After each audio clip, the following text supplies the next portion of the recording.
Well, I've been voyaging through mostly old noir films this month of Noirvember, but I think I need a break. You can only watch so much crime noir and it starts to get a little bit dreary, and I think I needed something a little more positive. So I wanted to thank my subscriber, Pinto Beans, for suggesting that I check out the film Mad Monster Party. And this one was a lot of fun. And by the way, I'm grateful for any suggestions, comments, feedback, good or bad. I take it all. This channel is just about a free exercise of exploring old classics of the past. And any helpful feedback just helps me do it better. So, thank you Pinto Beans for this suggestion. And you all know the deal. Please hit like and subscribe. Yada yada. So, Mad Monster Party, as I started some initial research on this film, it really got me interested. First of all, because it's a Rankin-Bass production. Now let's be honest, folks my age, I'm in my late 40s, we grew up with that Rankin-Bass stop-motion era of classics like Rudolph the Red-Nosed Reindeer or Santa Claus is Coming to Town. Those classics that would come out every Christmas time. I'd catch these and I loved them. And even to today, that abominable snowman still creeps me out. Woo! And also I discovered that this film features Boris Karloff doing the voice work. And it features old classic monsters like Dracula, Frankenstein, the Wolfman, Invisible Man. So that's a trifecta right there. I had to check this one out. So here's my review of Mad Monster Party from 1967. So the film opens up on a mysterious island. There's an old scientist, Dr. Boris Frankenstein, who is voiced, ironically, by Boris Karloff. I love it. And he has just invented a formula that gives him total destructive power. And he decides to have a big party, and he invites a whole bunch of his friends. And then we segue into the opening credits, which features all of these classic monsters, Dracula, Frankenstein, Wolfman, Invisible Man, Quasimodo, which is a little weird, and they're all getting their invites in the mail. And I love how the credits also include Boris Karloff, after all the monsters, like he's just one of the monsters or something. Now, Ethel Ennis provides the swinging title credit music, which sounds like something straight out of a James Bond theme song. You gotta hear it for yourself. I have it linked in the description. Now, the credits, basically they show all the monsters getting their invites, and then we cut back to the film. And we cut to the character Felix Flanken, who is the hero of the film, and he's just this geeky guy, kind of reminiscent of Herbie the dentist from Rudolph, but with a voice more like that of Jimmy Stewart. And he's working in a drugstore and getting yelled at by his manager, Mr. Cronkite.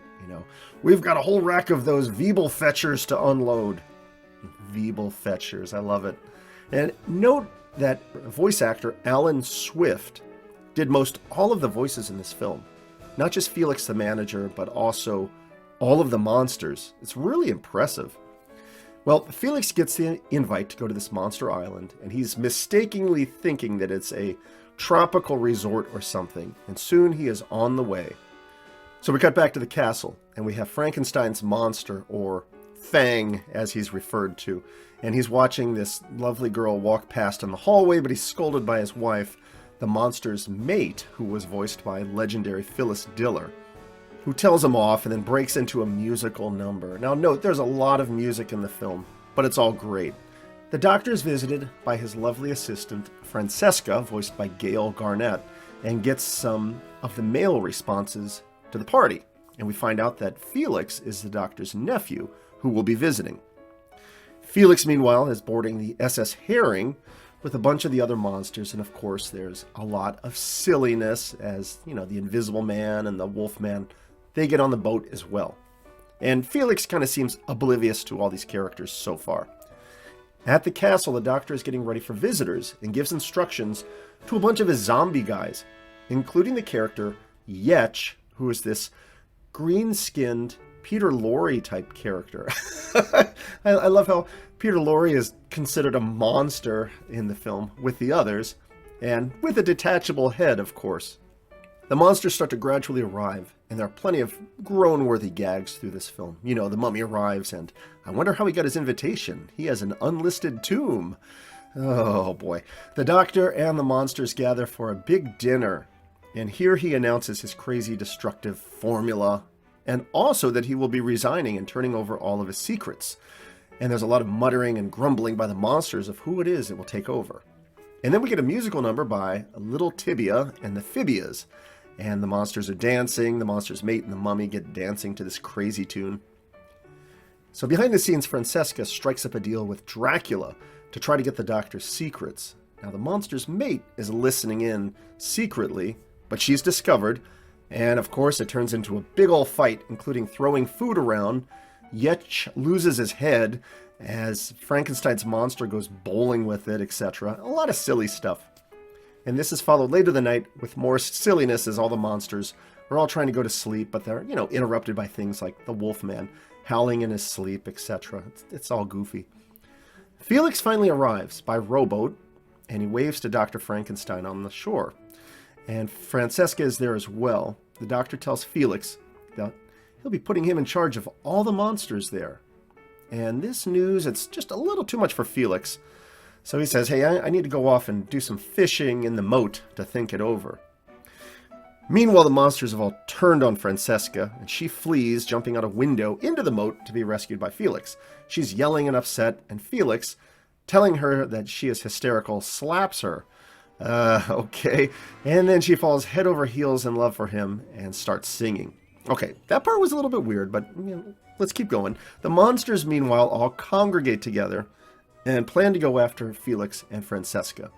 And soon there's a big chase through the jungle, and just as they get Felix surrounded, who should show up out of the water but a massive King Kong-style monster? And yeah, of course, he's interested in Francesca, grabs her, and goes walking off. And what will happen? Will Felix and Francesca escape? Will the monsters win? You have to watch the end of this film for yourself, especially for the very silly twist ending. I mean, this was just a crazy and awesome movie. So, some closing thoughts. I thought this film was just brilliantly made, and I love that Rankin-Bass stop motion. There's so much artistry involved in it, and what really caught my attention about this one wasn't just the quality of the stop motion figures, which already have so much attention to detail, but it was also the sets and the backgrounds and the items that they interact with, little vials of chemicals and drinks and stuff. It's also impressive. For instance, just stop and look at the detail that's put into the interior of the ship, or the kitchen, or the castle dock, etc. It's all such a work of art. But, well, what can I say? I'm just a guy who grew up on these Rankin-Bass films, and I love it all. I'm just surprised that I have no memory of ever seeing this film before. And now, a note about the length of the film. This was a full-length movie. This wasn't like a made-for-TV special. So, at an hour and a half, some might consider this a little overly long. And to be fair, like the Rudolph and the Santa films were a lot shorter. So I guess I could understand how some might think it should have been shorter, but to me, as a fan of these classic monsters and of the stop-motion artistry, I loved it all. But I could see that, maybe some could complain it could have been trimmed down a little bit, so just a thought on that. Hearing Boris Karloff's voice here is awesome. It's almost grandfatherly around all these crazy old monsters. He would go on to voice other animated projects like How the Grinch Stole Christmas, and he just seemed perfectly fitted for the central voice in a film about monsters from that classic era, one that he was such a central part of himself.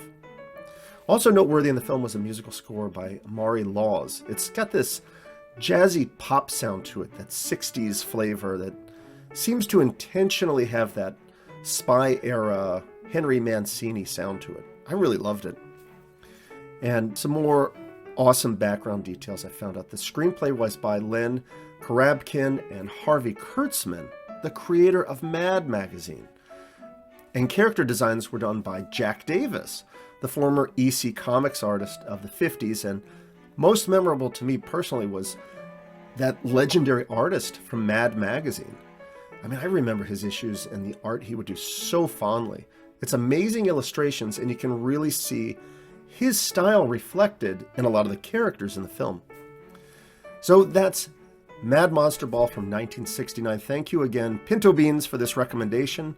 This was an excellent Rankin-Bass classic, and it is definitely worth checking out.